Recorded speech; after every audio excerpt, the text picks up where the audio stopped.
Hello my friends and followers. In the previous episode I spoke about the American plan to divide Syria on sectarian and ethnic basis. You can find it here.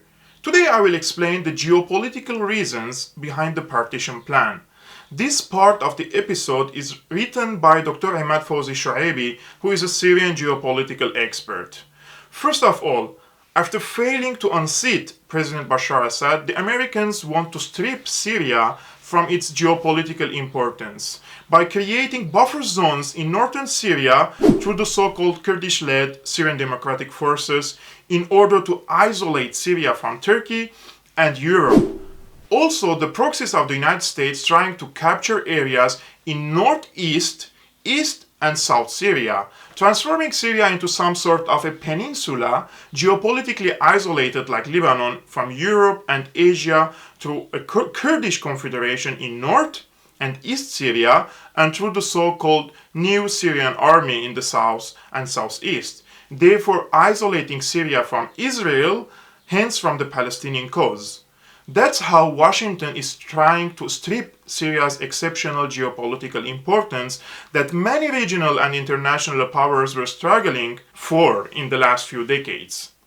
Syria's geopolitical importance lies in three important factors. Number one, it is at the point of intersection between Asia, Europe, and Africa and has been extracted from Palestine since the creation of Israel, hence isolated from Africa, and today imperialist powers trying to isolate Syria from Europe and Asia by creating entities in the north and east.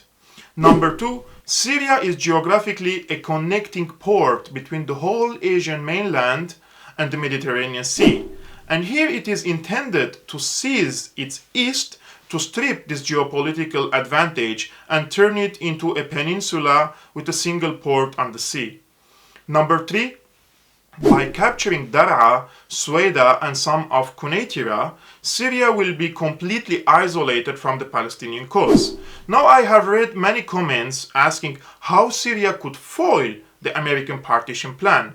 In my opinion, the memorandum of the de-escalation areas will certainly help the Syrian army and allied forces to advance in certain areas that are crucial in countering the American plan.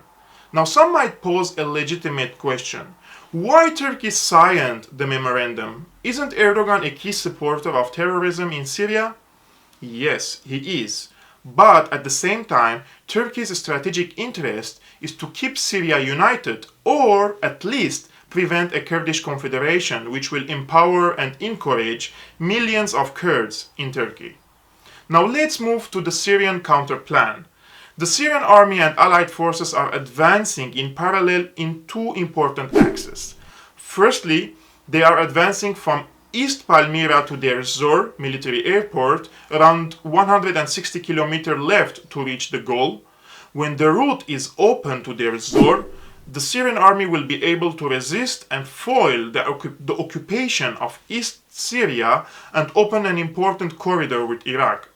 Secondly, the Syrian army is advancing from Sabah Abar towards Al Tanaf border crossing, which is now only 90 kilometers from the nearest Syrian army position. When Al Tanaf is liberated, Syria will isolate the proxies of America and Israel in the Jordanian borders and will secure the border with Iraq, but this is conditioned with the advancement of Iraqi forces and population mobilizing forces from the Iraqi side to secure the borders with Syria. And finally, two important events happened in Syria today. One is the liberation of Kabun in North Jobar in Damascus, and two, the liberation of Al Jarrah military airbase 60 kilometers in northwest of Al Tabaka in Raqqa. My friends, that was all for today. I would like to express my deepest gratitude for those who donated to Syriana Analysis on Patreon. Thanks to your support, I bought 2 terabyte external hard disk, and now I have to save some money to buy a good laptop because video editing on a weak and old laptop is really exhausting job. See you next time. Ciao.